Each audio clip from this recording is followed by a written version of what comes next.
Video today we'll be talking about leveraging the capabilities of new renderings inside a new rendering system inside your app.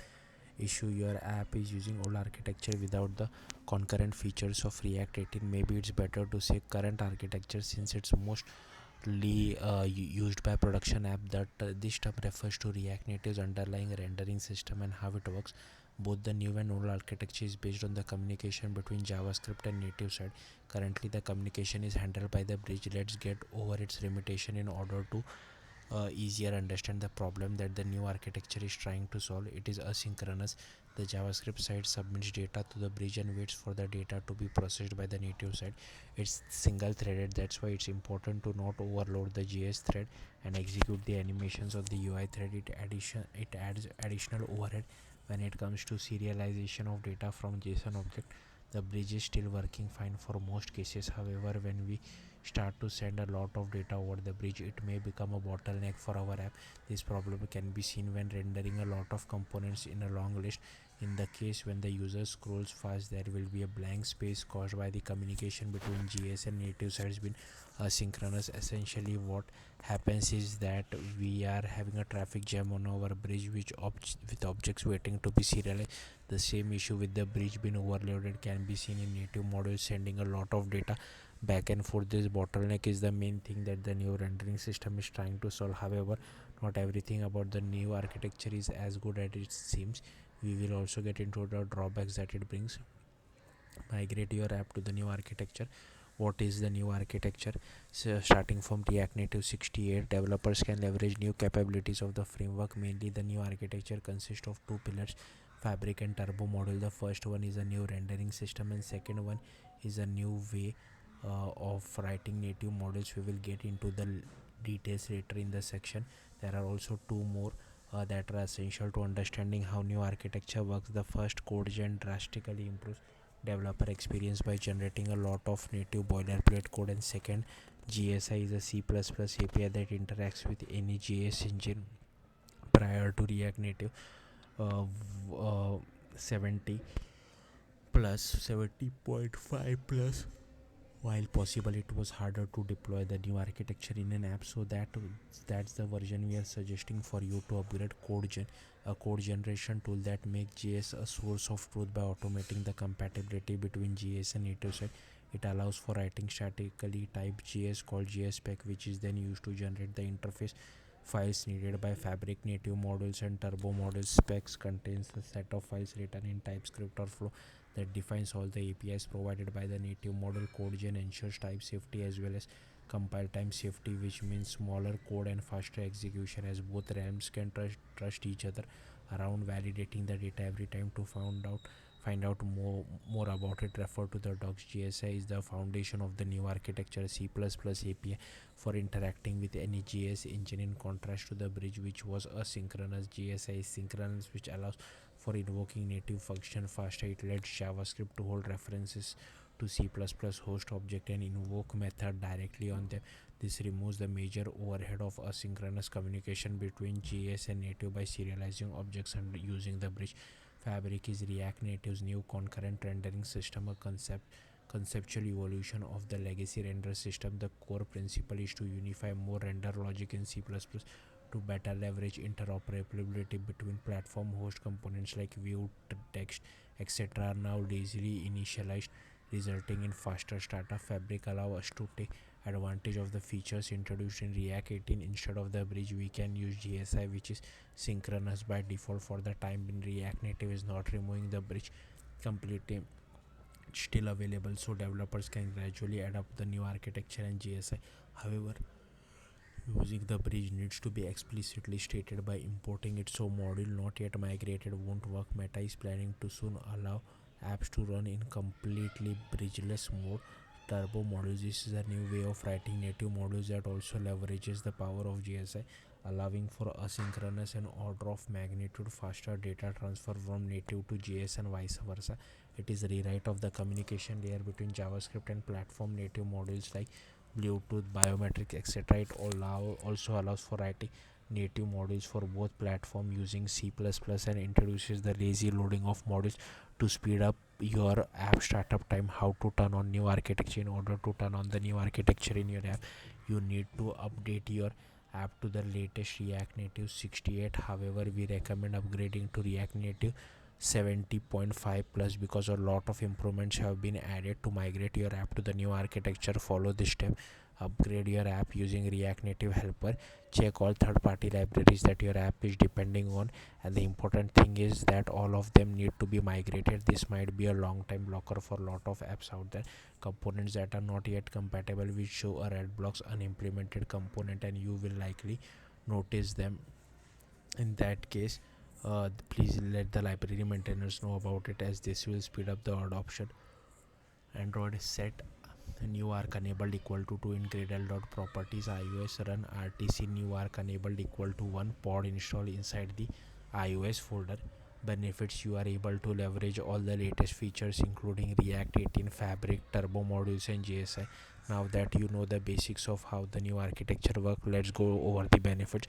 Performance: due to the synchronous nature of the new architecture, there will be some performance improvements while communicating with the native side. However, not every scenario proves this. In some of the benchmarks, the new architecture performance is worse. Meta's goal was not to make the new architecture X time faster than the old one. They wanted to get rid of the major bottlenecks blocking them from adding new features to the framework. The migration of the Facebook app took over a year, and they haven't noticed any significant performance improvements or regression that are perceivable by the end user. However, this doesn't mean that performance improvements won't come in the future. Note, they have reworked internals, they have great foundation to build upon. Let's go over some performance benchmark by Alexandre Morox from BAM. Here is the link to the source. Benchmark of rendering 10K views. In this case, the new architecture proved that it's more efficient than the old one, using an average less CPU but more RAM. Benchmarking of rendering 2K text component. In this scenario, the old architecture is faster mainly because of heavier UI thread consumption. The official response from the React Native team is that their internal benchmarks while rolling out the new architecture to user was neutral across all React Native surfaces in the Facebook app on both Android and iOS, as stated by Samuel Susla in this discussion thread. In the last years, we conducted dozens of tests in production on millions of devices to assure performance was neutral.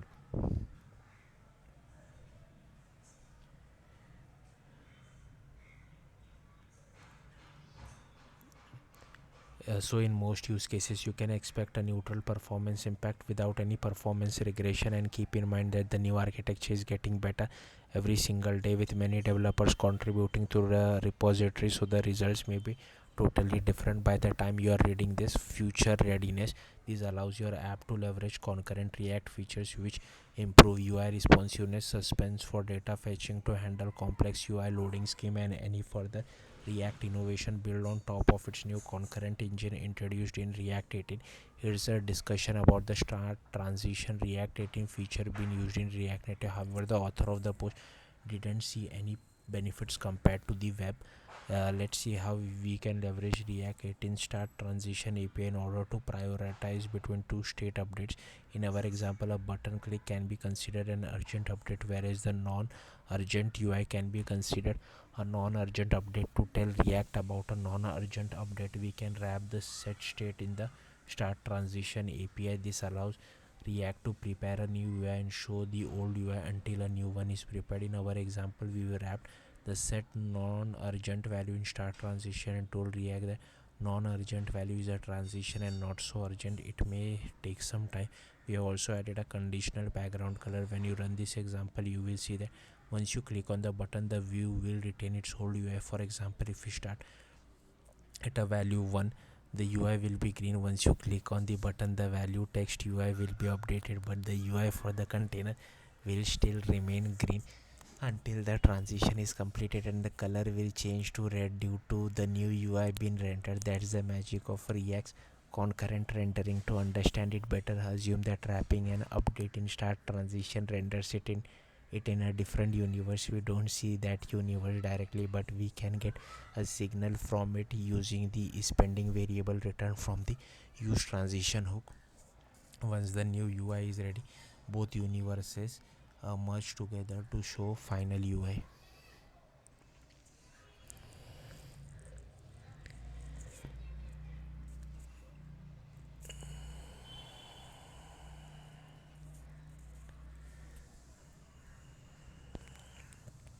To understand it better, let's visualize the code snippet that we just went through. The image below shows a comparison of when we use start transition and when we don't. Looking at the image, we see that React flushes the urgent update right now, which happens due to calling set value without wrapping it in start transition.